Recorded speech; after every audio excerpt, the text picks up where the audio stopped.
Assalamualaikum, waalaikumsalam warahmatullahi wabarakatuh. Mohon izin bertanya Ustaz Adi. Baik, silakan. Mengenai ayat Al-Quran di Quran surah Maryam ayat 71, apakah itu ditujukan untuk semua umat termasuk muslim atau hanya umat non muslim? Mohon penjelasannya Ustaz. Terima kasih, senantiasa sehat, selalu diberkahi Allah Subhanahu wa taala. Untuk Ustaz Adi beserta keluarganya dan timnya. Assalamualaikum warahmatullahi wabarakatuh. Semoga Allah memberikan kemuliaan lebih dari apa yang Anda sampaikan kepada kami, menjaga Anda dan berikan hidayah dan taufik kepada kita dengan penjagaan yang terbaik. Saudaraku dan saudariku dimanapun Anda berada, ini ayat sering kali digunakan sebagai klaim paling favorit, khususnya oleh karangan orientalis juga misionaris, sering dipakai, ditebarkan dan memberikan kesan bahwa ada nih Islam ini agamanya tidak memberikan apa-apa, nggak memberikan manfaat, karena nanti percuma juga masuk Islam, karena ada satu ayat di Al-Quran yaitu Quran surah 19 Maryam ayat 71 yang mengatakan semuanya pasti akan ke neraka, jadi nggak akan selamat, sehingga itu perlu juru selamat. Nah ini gambaran semacam ini, gambaran yang penting untuk kita luruskan. Tapi kita memang memahami, karena kebanyakan mereka memang tidak mengerti Al-Quran, ya, tidak membaca dengan baik, tidak memahami. Untuk itu kita ajarkan supaya mau belajar, ya. Quran surah ke-19 Maryam ayat 71 itu terangkai, ya, dengan ayat-ayat sebelumnya, ayat 70, ayat ke-69, ayat ke-68, bahkan ke ayat ke-67-nya. Penting untuk saya sampaikan kawan-kawan sekalian bahwa cara membaca Al-Quran itu caranya ada yang disebut di rumus tafsir dengan 2S 1L. Ya, 2S 1L. 2S itu rumusnya siyak. Siyak itu ayat yang sedang kita baca. Ya, misal kita sedang baca nih Quran surah Maryam surah 19 ayat 71. Kemudian kita lihat lagi setelah siyak apa? Ya, sibak. Hubungan dengan ayat sebelumnya. Ada nggak korelasinya? Apakah ini satu kesatuan? Ya, dari ayat sebelumnya nyambung nih mengisahkan tentang kisah tertentu. Ini loh muaranya seperti ini. Atau dia berdiri sendiri, cuma satu ayat aja itu. Itu maksudnya gitu kan? Nah, kemudian ada lihaq. Lihaq itu dengan ayat setelahnya. Ayat 72-nya, ya, kemudian sampai seterusnya sampai ke An-Nas. Bahkan nanti ayat 71 nyambung dengan ayat 70-nya, dengan sebelumnya sampai dengan Al-Fatihah. Kemudian digali lagi sampai dengan ke An-Nas. Jadi nggak bisa kita melihat satu ayat misalnya satu ditafsirkan begitu. Nah, sekarang kita cek dulu teman-teman sekalian. Yuk, bahkan dari ayat 67, 68, 69, 70 sampai dengan 71, bahkan 72-nya kita bisa cek di dalamnya. Nah, ini rangkaian ayat ini sedang mengisahkan orang-orang yang sangat ingkar kepada Allah dalam kehidupan dunianya. Bahkan di ayat 69 yang tegas Allah mengatakan tsumma lananzi'anna min kulli syi'atin ayyuhum asyaddu 'ala ar-rahmani 'itiyya. Ya, kata Allah, kelompok-kelompok yang keras ini saat di dunianya ini, yang keras membangkang kepada Allah, menyalahi perintah-perintah Allah Subhanahu wa taala, bahkan kalimatnya begini, indah sekali dalam Al-Qur'an. Asyaddu 'ala ar-rahmani 'itiyya.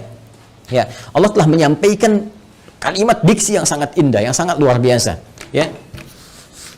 Tsumma lananzi'anna min kulli syi'atin ayyuhum asyaddu 'ala ar-rahmani 'itiyya. Sebelum sampai ke ayat 71-nya. Ya, Allah menyampaikan di ayat 69-nya, ya. Pertama ada diksi Ar-Rahman. Ya.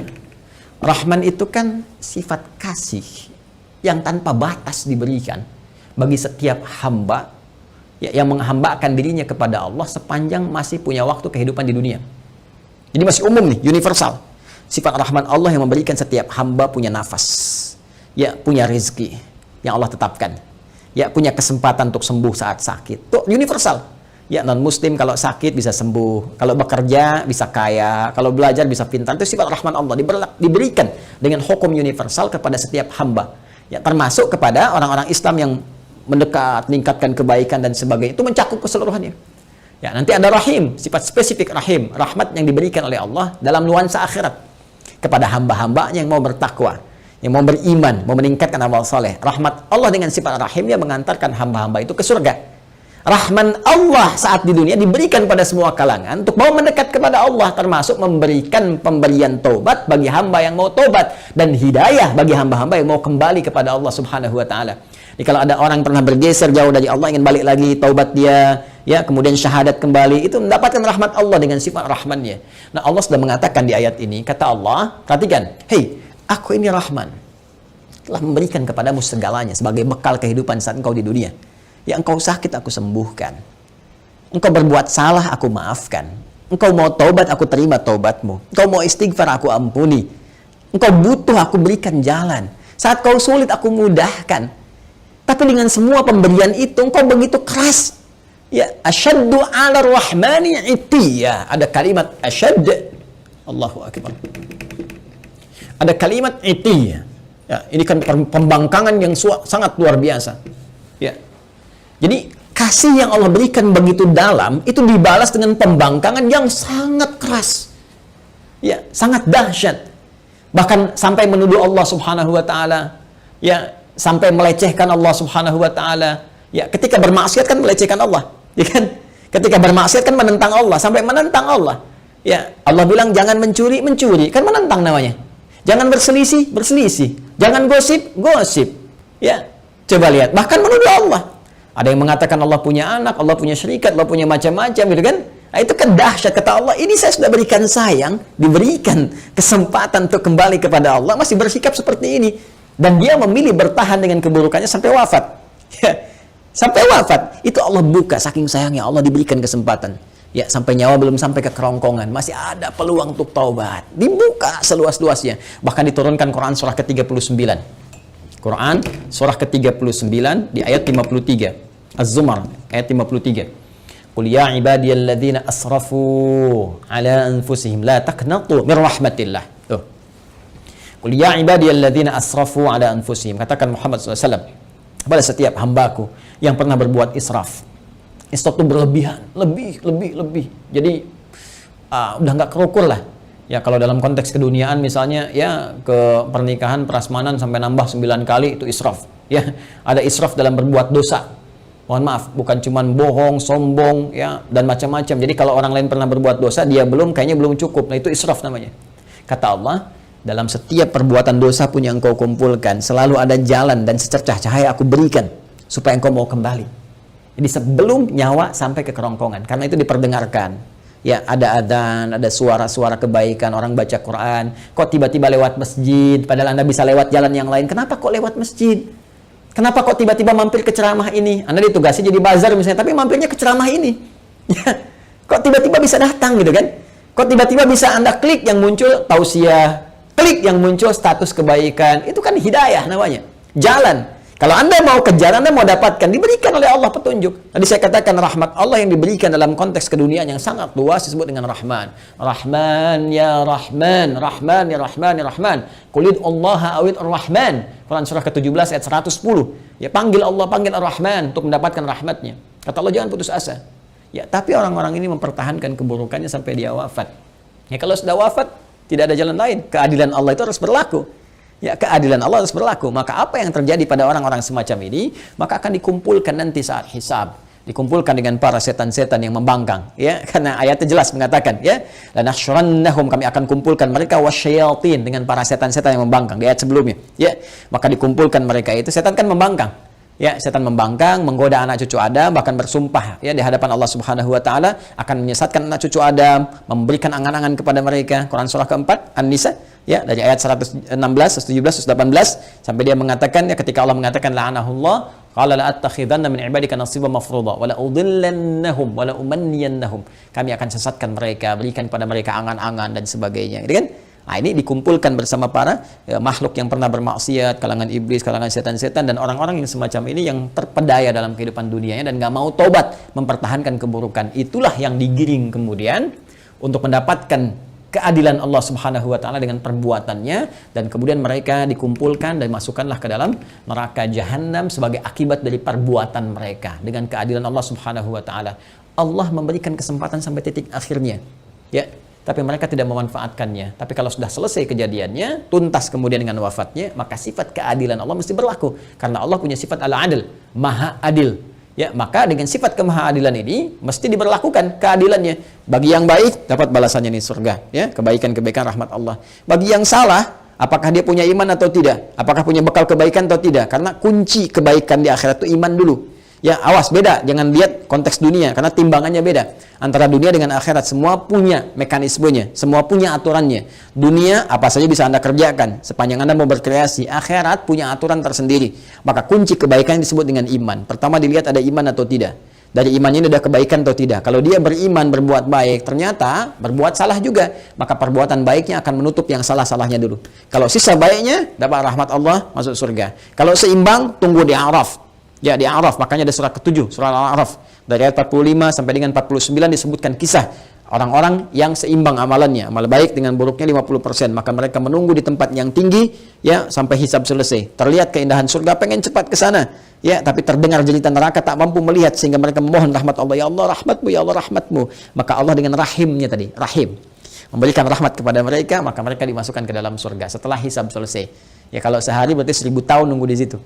Ya, tapi ternyata kalau jelek ini, jeleknya banyak, 50,0001%. Ini 49,9999. Maka dilihat nanti, apakah ada peluang mencintai Rasulullah, dapat syafaat, apakah ada dekat dengan ahlu Quran, apakah pernah nanti ada kaitan-kaitan, dicari sampai dia punya peluang untuk menutupi salahnya ini, sampai punya peluang. Ya, sampai punya peluang, itu rahmat Allah. Sampai Allah kemudian memerintahkan malaikat, cek lagi coba ada amalan sunnahnya atau enggak, cek lagi ini, cek lagi itu, sampai sempurna. Allah Maha tahu, tapi untuk memberikan keadilan supaya dibuka. Ya, mudah bagi Allah mengatakan sudah nggak ada peluang, masukkan neraka, mudah. Tapi ketika Allah katakan buka catatannya, perlihatkan kepada dia, terbuka semua sehingga semua potensi kesadaran dia, pemahamannya, dan tidak ada hujah lagi di hadapan Allah karena semua dibuka dengan semua bukti-buktinya. Jelas ya? Nah, kalau dia tidak mendapatkan ini semua, maka dia masuk ke dalam neraka sampai selesai batasan kejelekannya, lalu dengan rahmat Allah diangkut, dia dimasukkan ke dalam surga. Ya, diselamatkan dia, kemudian dimasukkan ke dalam surga. Tapi orang-orang yang memang ingkar dari awal, tidak punya iman, bertentangan, kemudian bahkan mempertentangkan Allah Subhanahu wa taala, maka orang-orang semacam ini akan kekal di nerakanya seperti Allah janjikan. Karena itu kalau masih punya kesempatan, perbaiki diri kita. Dan ingat ya, kalau membaca Quran, belajar Quran, maka belajar kepada yang ahli Quran. Jangan orang nggak pernah baca Quran, dia dengar, kemudian penjelasannya. Dia aja nggak ngerti Quran, bagaimana Anda bisa mendengar tafsirnya?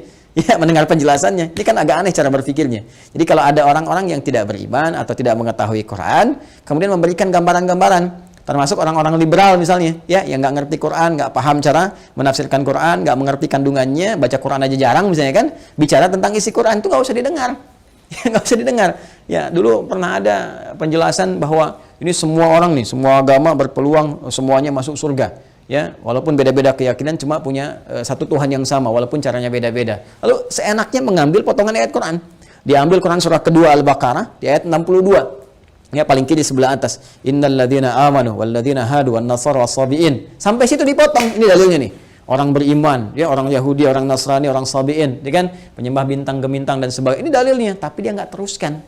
Man amanahnya nggak diteruskan. Man amana billahi wal yaumil akhir wa amila salihah. Sepanjang mereka beriman kepada Allah. Maksud Allah ingin menyampaikan bahwa semua hamba-hamba Allah ini, apapun yang ia kerjakannya sepanjang mereka beriman dan beramal saleh. Ya, misalnya tadi yang dari kalangan Muslim, ya. Kemudian dari kalangan Nasrani, dari kalangan Yahudi, dari kalangan Sabi'in, dari semua, Allah nggak akan bedakan semua mereka kalau mereka mau beriman. Artinya apa? Minta dulu semua beriman. Ya, asyhadu an la ilaha illallah, asyhadu anna Muhammadar Rasulullah, yakin dengan Allah, tinggalkan semua hal kecuali apa yang telah Allah tetapkan kepada mereka. Menyembah hanya kepada Allah, salat kepada Allah, baca Quran dengan baik dan beramal sesuai petunjuk Allah. Makanya di ujungnya ada wa amilus salihah. Ya. Baik, itu penutupnya, balu lahum ajruhum inda rabbihim wala khaufun 'alaihim wala hum yahzanun. Mereka dapat balasan pahala, termasuk hilang dari kesedihan-kesedihan mereka. Karena itu hati-hati ya kalau mengaji, baca-baca di di Google, di Facebook misalnya, atau di YouTube dan sebagainya, coba pastikan dari siapa Anda mengambil ilmu, dilihat. Ya, kalau meragukan ya tinggalkan, kemudian cari penjelasan-penjelasan yang baik. Ya, penting ngajinya juga harus diperjelas, ilmu sorofnya dipertajam. Ya, tabayatubu youtuban gitu.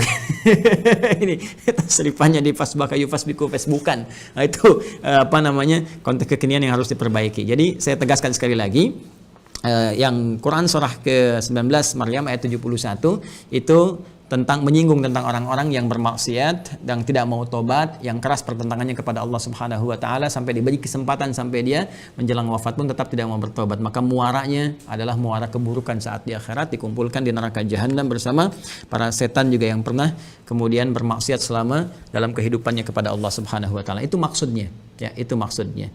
Jadi ini pengingat juga kepada kita sepanjang kita hidup, maka kita persiapkan dengan baik ya. Ini penjelasan Al-Qur'an ya. Ya, penjelasan Al-Qur'an. Nah, kalau nanti ada penjelasan misalnya di buku-buku lain atau keterangan lain, yaitu gambaran-gambaran yang bisa kita uji. Ya, Al-Qur'an itu menawarkan dengan sangat indah. Satu-satunya kitab di muka bumi yang membuka penawaran kepada setiap hamba untuk bisa silahkan Datangkan semisal Al-Quran, silahkan kaji. Satu-satunya kitab di muka bumi.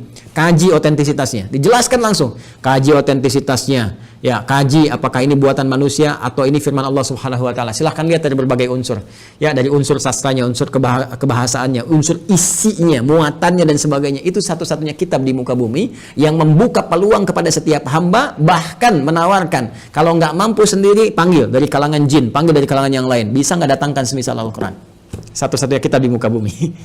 Silakan tunjukkan pada saya kitab mana di muka bumi yang menawarkan, ya bahkan bukan hanya kepada pemeluknya, kepada siapapun di muka bumi untuk memeriksa kebenarannya, kecuali Al-Quran. Kecuali Al-Quran. Karena itu mengaji Al-Quran harus menggunakan pendekatan-pendekatan hukum-hukum, ya, dan dasar-dasar keilmuan yang benar. Ya, wallahu taala alam bissawab.